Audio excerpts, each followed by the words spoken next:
Welcome back to the Deep Dive. Today we are taking on a story that, while fictional, it really provides one of the most intense and, well, specific psychological blueprints for human survival under extreme duress. We're wrestling with an impossible question, really. What happens when the world, the entirety of your known universe is contained within a single room, roughly 11 feet square? Yeah, it's the ultimate confined universe study, isn't it? We're digging into these powerful excerpts from Room, a novel, and specifically, we're trying to experience that reality through the eyes of Jack. Right, yeah. He's a 5-year-old child born into captivity, and he literally knows nothing outside the physical confines of the space he calls room. Exactly. And our source material here, it's just a masterclass in psychological construction. Jack's role is defined by, well, absolute scarcity, rigorous routine, and the few physical constants that make up his whole cosmology. Yeah, the door, the stove. The wardrobe, the bed, the skylight, the rocker, and the clothes horse. And these are just objects for him. No, not at all. They are foundational pillars of existence. They are his world. And our mission today, it goes beyond just summarizing a plot, confinement and escape. We're really synthesizing how Jack and his ma manage not just to survive this ordeal, but to actually construct a fully functioning, emotionally coherent reality within those tiny dimensions. And then, crucially, yeah, and then we need to analyze the profound, almost violent psychological trauma that occurs when that constructed reality is just brutally shattered by the outside world. okay, let's unpack this. The core of this material, it forces us to confront this idea.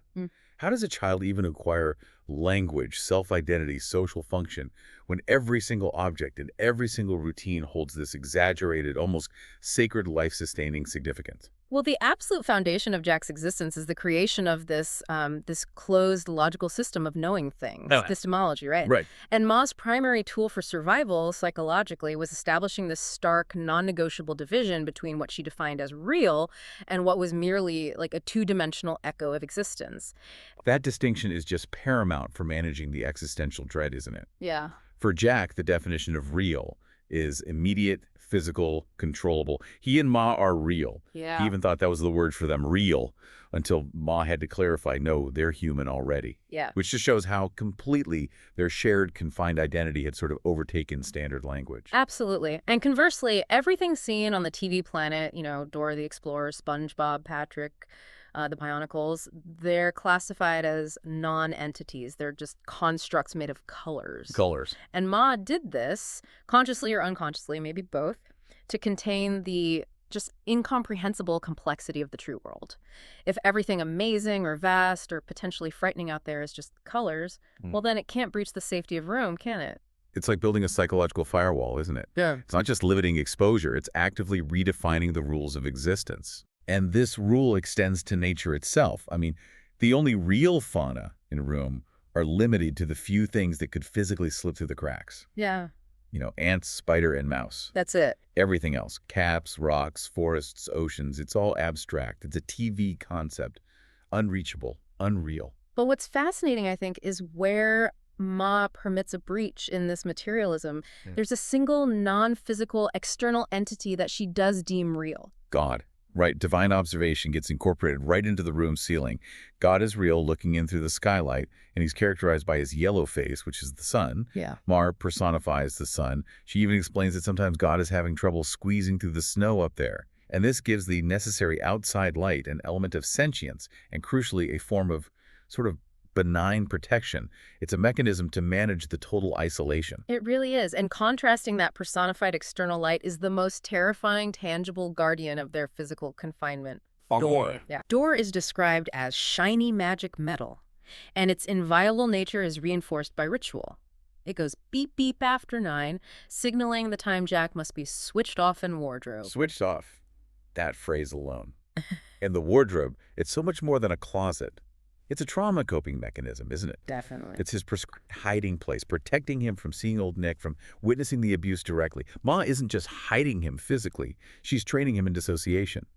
She's programming him to shut down, listen only for that beep, and basically pretend that the violence, the outside noise, the intrusion, that it isn't happening to him. It's about preserving his core innocence, or what's left of it.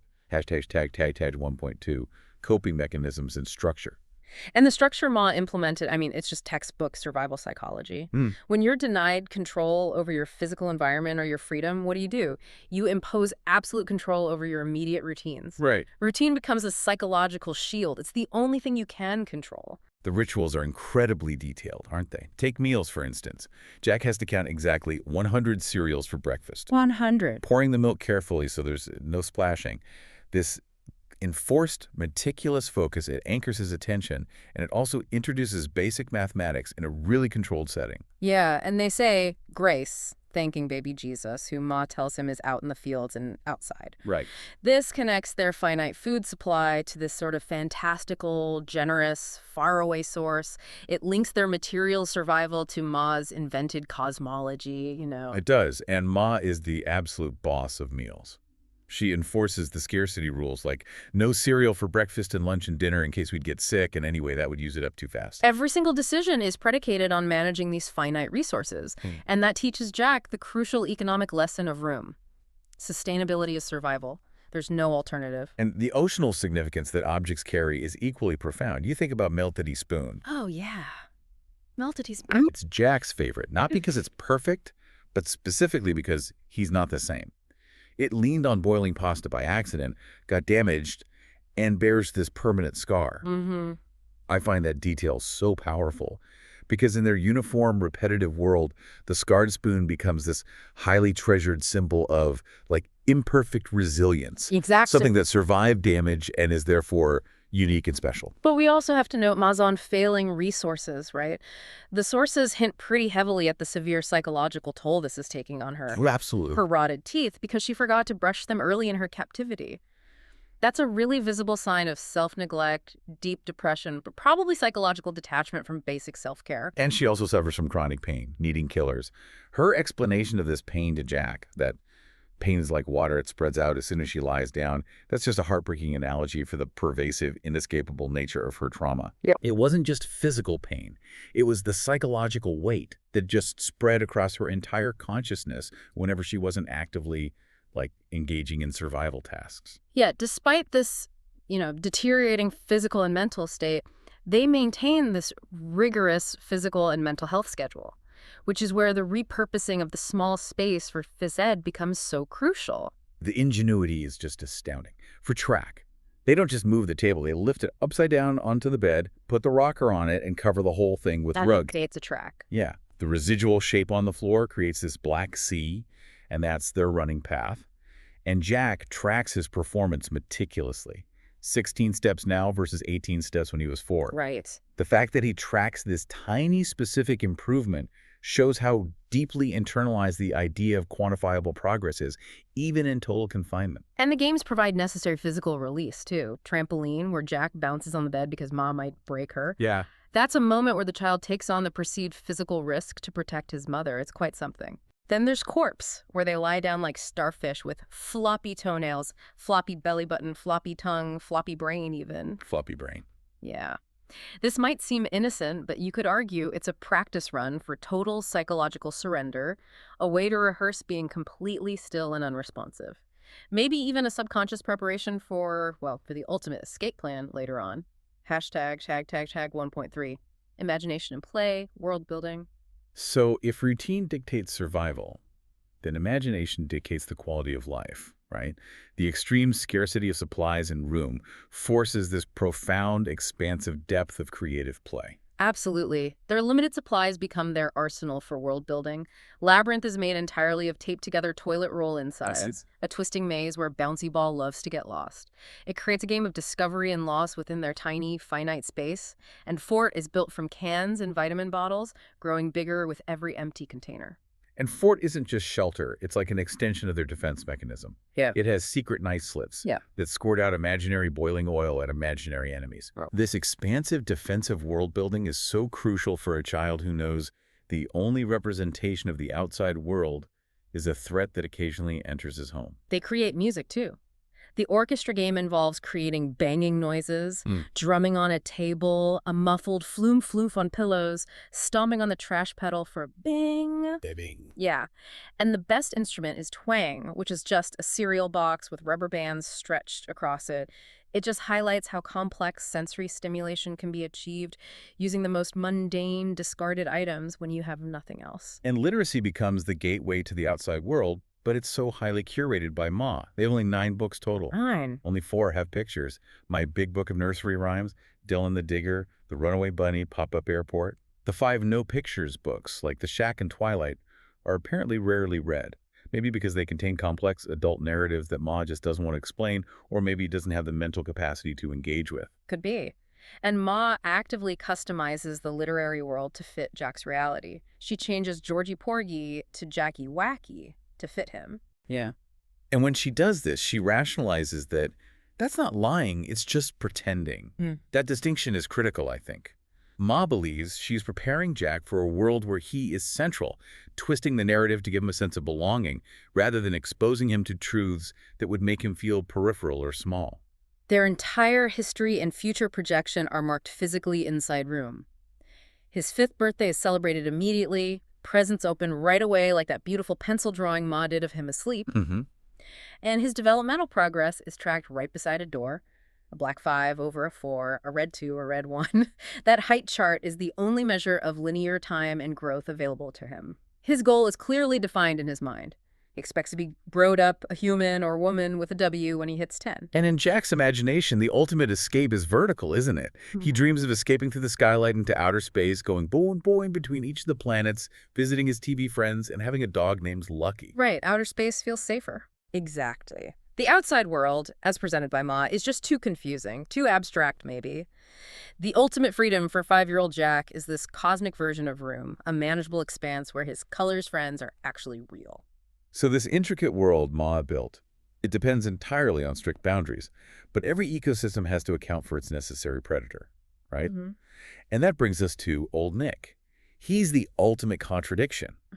The external provider, who is also the profound internal threat. Yeah, Old Nick is the defining limit of their existence. His role is purely transactional, isn't it? He's the resource gatekeeper who brings necessities Sunday treat like ice cream, a new watch battery, and later that remote control Jeep. He is the only connection to material reality outside room, even if it's through this heavily filtered, tense lens. But the sources indicate this power dynamic is rapidly deteriorating. Ma notes his deepening anger. He stopped bringing catalogs, which were their only window, however curated, to the outside world. And she says he's getting meaner. And this relationship reaches a financial crisis point when he gets laid off, loses his job. The power cut that quickly follows is this terrifying realization that their fragile existence is entirely dependent on his external stability. Absolutely. And Jack's experience of Old Nick's presence is purely auditory, and it's severely traumatic. Tucked into the wardrobe, he's trained to be hyper-aware, a state of hypervigilance. Yeah. He listens and counts the creaks on bed 217 creaks before the abuse stops with that final gaspy sound. This counting. Yeah.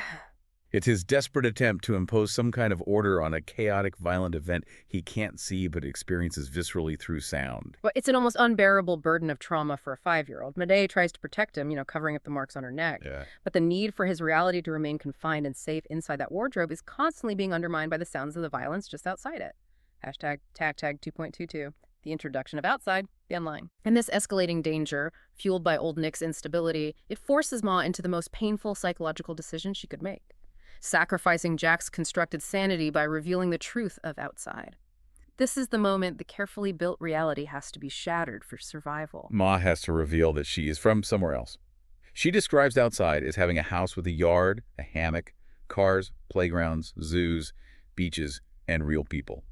Firefighters, teachers, and their family, Paul, Grandma, and Grandpa.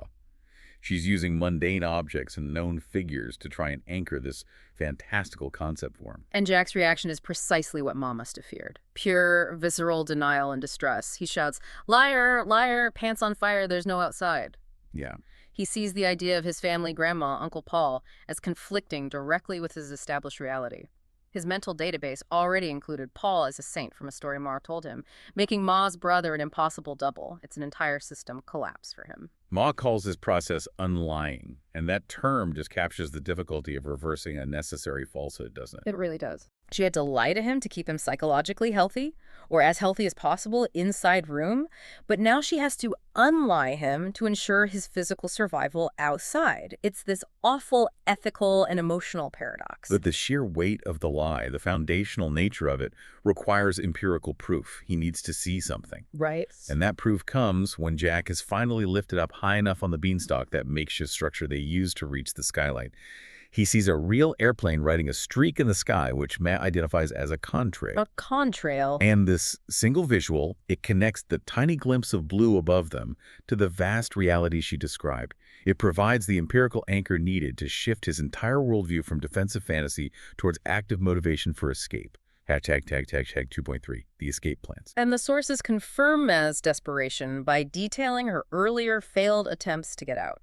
She tried for days, scraping around the skylight until her nails broke, throwing everything she could, saucepan, chairs, trash can at the ceiling. Yeah. She even dug a hole in the cork floor. These failures really underscore the strength of their physical prison and the ultimate necessity of relying on Jack for any chance of escape. Her failures lead directly to the formalized, terrifying plans, beginning with Plan A, the sick plan. This plan was, relatively speaking, controlled and diplomatic. It was designed to use Old Nick's limited concern for appearances against him. Plan A requires Jack to pretend to be violently ill, cramps, diarrhea, vomiting, so Old Nick would be forced, hopefully, to take him to a hospital. Ma writes a secret note with her real name and the address. The key instruction is vital. Find the first person in the uniform and give them the note, asking them to please send help ASAP. It relies entirely on Jack's ability to communicate clearly and locate a figure of authority he has only ever seen on TV. And Plan A fails almost immediately. Yeah. The sensory and social overload is just too much for him. Jack panics. He has no social script for talking to strangers, especially men in uniforms who probably seem huge and intimidating. Mom realizes her child, though developmentally advanced in their constrained environment, is functionally mute and overwhelmed in the outside world. Which forces the shift to the extreme, brutal measure. Plan B, the dead plan. Plan B is horrifying in its conceptual simplicity. Dead, truck, run, police, save Ma. Jack must pretend to be dead so Old Nick will attempt to dispose of him. Once in the open back of the truck, he has to wriggle out of the rug, jump down, run to the nearest person and scream, "Kidnapped," to bring back the police. The physical execution relies entirely on Jack's absolute conviction and his ability to mimic death convincingly.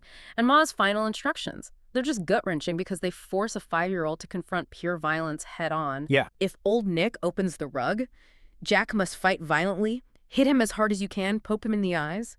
This command reveals the complete psychological limit Ma has reached. Survival now demands the child abandon every boundary of physical control and safety his mother had previously imposed. He has to become the aggressor. The escape itself. Yeah. It's not just a physical transition. It is an explosion into an entirely new psychological reality for Jack. And Ma's psychological fortitude in that moment is just incredible. She tells Old Nick Jack is dead and forces him to swear on his life not to look at the body or put him in the backyard. Her warning, "You'll have to kill me too to shut me up," that's a calculated risk. Each risk. It ensures Old Nick follows her disposal instructions out of self-preservation, not out of any compassion. Jack is squished to the rug, carried and placed in the back of the brown pickup truck. He struggles, fails initially to wriggle out, but manages to get his hands loose just as the truck stops. And the true moment of re-entry trauma occurs when Old Nick drops him onto the street. Because a bystander yells out the license plates, K93, and the pressure forces Old Nick to flee. And the sensory shock for Jack is immediate and overwhelming. It fits perfectly with the characteristics of sensory processing disorder, following severe trauma and deprivation. The street is hard and shivery under his skin. He sees a real dog, Raja, doing a poo on the ground. Yeah. A mundane biological fact that shatters the idea that such things were mere colors or didn't happen in the real world. He meets a man who asks his name. Yeah. Jack, just completely overwhelmed by the light, the moving air, the sheer fact of being seen by a stranger in this vast, open space, curls up, unable to speak. The light pole blinds him. This is the moment the abstract outside becomes brutally physical and hostile. And the world struggles to process his reality. The police officer attempts to piece together his fragmented story. Room, skylight. She has to resort to literary touchstones, asking if it's like Alice in Wonderland, just to find some kind of context for this impossible narrative. The police eventually use Jack's fragmented clues to deduce. Room is a freestanding rear structure in a backyard, which leads swiftly to Ma's rescue. Hashtag 3.2, the clinic and sensory overload. Once rescued, they're taken to the Cumberland Clinic, and the focus shifts entirely to repairing the internal damage, both physical and psychological. Jack's physical ailments are relatively minor but telling. Cuts from the street, maybe the dog nipped him, and a bad tummy, likely due to eating those raw, frozen green beans he scavenged during the power cut back in room. Yeah. Ma's suffering, however, is far more immediate and alarming.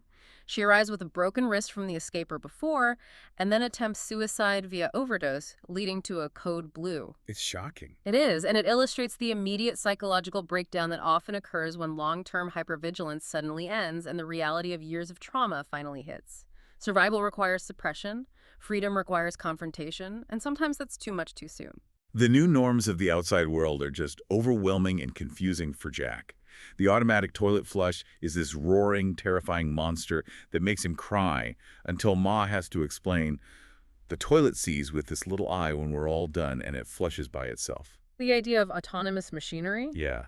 Machinery that responds to unseen signals completely violates the predictability and the known physics of room. Furthermore, he's confronted by multiple mirrors, which must be incredibly confusing for his sense of self and spatial orientation after living without them. Yeah, who is that? Right. And then there's the fish tank, a small, contained world within the outside world. He notices the fish were born here, meaning they too have never experienced the true expanse, and this leads Jack to relate to them. They're in their own kind of room. Oh, wow. And the lollipop scene. Hmm. Arguably the most poignant symbol of the outside's deceptive nature, maybe. Tell me about it. He eats the red lollipop found in the trash. Old Nick's discarded Sunday treat, sucking on it for hours, wondering if this is what outside tastes like, the taste of freedom and newness. Only later does he learn from Ma that it was sugarless, made with a kind of not real sugar. Ugh. Even the simplest pleasure of freedom was manufactured, unreal, potentially another kind of lie. And Dr. Clay, the psychiatrist, conducts developmental assessments. They immediately confirm Jack's severe physical deficit. He keeps banging into things because he never learned to gauge distance or depth perception in the small room. He only knew maximum proximity. Everything was right there. Ma fiercely tries to shield him psychologically. Still, she insists he is fine. It wasn't an ordeal to Jack. It was just how things were. Denial, maybe? Yeah, but Dr. Clay introduces the necessary clinical concepts: separation anxiety, the risk of attachment disorder, and the absolute necessity of social reintegration. He needs help. One step toward closure that they try is symbolic. Ma shows Jack a picture of old Nick captured by police, stuck in the numbers, beside the height chart in the police station photo. Right. The unseen monster is transformed into this two-dimensional, contained criminal.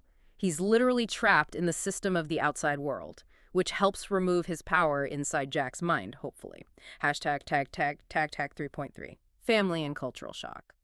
So the expansion of Jack's world quickly involves his extended family, Grandma, Uncle Paul, and Dina. But this is not the smooth, loving transition you might hope for, is it? Not at all. Grief is visible and messy. You have Grandma's tears leaving black drips from her makeup, showing how public and maybe performative grief is in the outside world compared to the private, contained sorrow of room. And crucially, the sources reveal the deep rejection from Grandpa. He just cannot reconcile the existence of this child with the trauma inflicted on his daughter. Yeah. Jack overhears Grandpa saying he wishes Jack hadn't been born so wouldn't have to be Ma. Oh, it's brutal. It is. It introduces the idea that Jack's very existence is a permanent scar and a source of pain for his family, immediately challenging his sense of belonging in this new world. Jack's attempts to navigate this vast, rule-bound world lead to necessary boundary testing, as you'd expect. He immediately tries to swipe a new copy of Dylan the Digger from the mall because he recognizes his friend from Room. His book? Yeah, it's a habit rooted in his world of scarcity and absolute ownership. Everything in Room was his and Ma's. Uncle Paul immediately intervenes, teaching him about property rights and the new rules of society. Stealing isn't okay here. His testing becomes dangerous, too. He lights a match on the stove and holds the flame, confronting real fire, not just TV fire, until Stepa Grandma's new partner stops him. And Stepa covers for him. Right, which establishes a new, potentially protective male relationship, subtly contrasting with old Nick. Jack is testing the limits, the actual physical dangers of this new unbounded world. And this boundary testing, coupled with the overwhelming media attention they've dubbed him Bonsai Boy, leads to a terrifying incident at the mall. Ugh, bonsai boy. Yeah, he starts giving autographs, Jack, to women who recognize him, maybe desperate for human connection or validation. This leads Grandma to yell and grab him, warning him fiercely about kidnappers. Somebody like him, like old Nick. The outside world, he quickly learns, is still full of potential threats, only they're harder to identify than the one man who came through door. And finally, Ma is forced to reveal an even deeper layer of personal trauma, contextualizing her fierce protectiveness. Maybe her suicide attempt, too. Jack learns that Ma's first baby, a girl, died during birth inside room because the umbilical cord was knotted around her neck, and old Nick failed to help. Oh my God. Yeah, this isn't just a revelation of loss. It clarifies that Jack survived where his sister didn't, cementing his unique position and the depth of Ma's psychological burden over the past 5 years. The guilt, the what-ifs. So the next phase is this attempt to build a life independent of the trauma, and it's marked by the gradual, incredibly painful dismantling of the Ma-Jack symbiosis that kept them alive. They move into an independent living residential facility, a space designed for slow, guided transition. And the first sign of necessary separation is the apartment's layout. Jack is given his own room, Jack's room. His own room. And Ma explicitly requests a separate room, May's room, so she could do her thinking in. This demand for space is a total shock to Jack, isn't it? For 5 years, separation meant danger, it meant the wardrobe or old Nick's arrival or maybe death. Now his mother is demanding physical distance for her own mental health. Yeah. He resists deeply, asking, why you can't think in a room with me? This is the very beginning of his understanding that Ma is a separate entity with separate needs, separate thoughts. And the inevitable crisis over physical artifacts occurs with Rug. Rug. Ma tells him she's getting rid of Rug because it is all frayed and stained and smells of 7 years of, well, everything. Rug, which served as their track, their cover, their soft ground, it carried the accumulated scent and memory of their entire confined life. It's like shedding skin. Exactly. And this loss of the physical anchor triggers a profound emotional outburst in Jack. He screams at her, "I don't want to be your little bunny," referencing the Runaway Bunny book, and throws a vase against the wall, smashing it into a zillion pieces. This violent act, it's not just a tantrum, it's the necessary rejection of the confinement, the symbolic breaking of the psychological shell of room. He needs to break something to feel free. And Jack's identity begins to morph physically, too. He gets his hair cut short, noting he lost his strong, like Samson from the story. They establish a crucial deal. Try everything one time. This becomes his new cognitive framework for managing the overwhelming options of the outside taking bus rides. Going to splash pads, buying a little ladybug hair clip for Ma. He's learning, slowly, that exploration can be safe. And in this vast, confusing world, he loses the ultimate token of your confinement. Ma's rotten tooth, which he had treasured, kept safe. He believes he swallowed it. Oh, no. And this loss triggers a profound, almost adult realization. People move around so much out in the world, things get lost all the time. The finite world of room, where everything had a specific home and was accounted for, is gone, replaced by a world of infinite possibility and, yes, inevitable loss. Yeah. Return to the source. So the final necessary step in Jack's healing, at least in this narrative, is the return to room with Officer O. It's the ultimate confrontation with his former reality, a crucial clinical step often used for trauma processing exposure therapy, in a sense. Ma's reaction confirms the visceral trauma the site still holds for her. She vomits upon seeing the entrance. It's a purely physical rejection of the place she was forced to endure for 7 years. And they visit the burial site of the first baby in the backyard, confirming she was dug up and removed by the police earlier. Ma says they will turn the bones into ash and sprinkle them. We'll put her somewhere better. Closure. It's an act of closure for Ma, providing dignity to her lost daughter and symbolically liberating her first child from the confines of old Nick's control on that cursed ground. Jack finally enters room, but the place is instantly terribly unrecognizable to him. His voice sounds different, smaller as he speaks in the cramped space. He struggles to reconcile the memories of his boundless, safe universe with the tangible physical space. He realizes that room is smaller than room, and all wrong. And this is the critical psychological pivot, isn't it? Ma clarifies, no, it was always like this. Jack's realization is the final, true unlying. The majestic, expansive, infinite world of his 5-year-old imagination was, in physical truth, simply an ordinary cramped garden shed. Yeah. He realizes that the magic he perceived was entirely created by his mother's desperation and love, not by the place itself. He notes his physical growth, standing by the height marks and observing he is now taller than the Black Five. His physical reality has literally outgrown his former psychological reality. They leave, touching the furniture one last time, covered in the dust of their skin, the residue of their 7 years of shared life.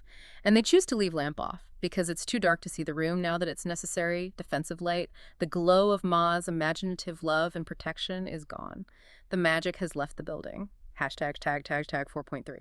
Final thoughts on reality and belonging. So, after shattering the world of room, surviving the shock of the outside, and confronting the physical source of his trauma, what does this all mean for Jack's future identity and his concept of belonging?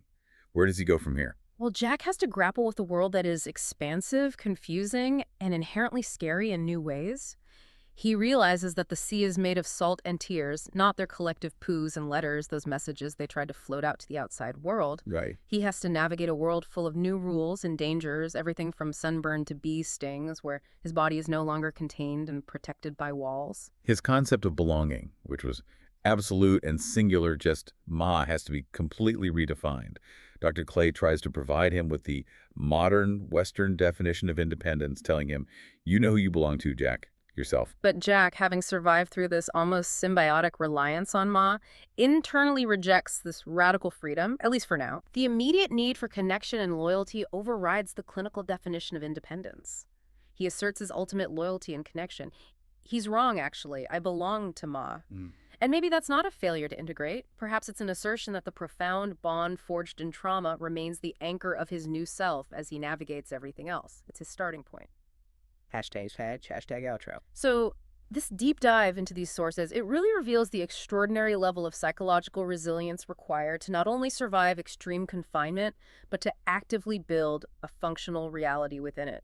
Ma's imposition of rigorous structure, combined with Jack's boundless necessary imagination, turned a traumatic prison into a navigable, if tiny, universe. The psychological cost, however, is immense, isn't it? The profound difficulty of unlying reality leads to that sensory and emotional disorientation that makes the outside feel hostile. The overwhelming brightness, the media attention calling in Bonsai Boy. The basic terror of having too much space and too many people and too many rules to govern.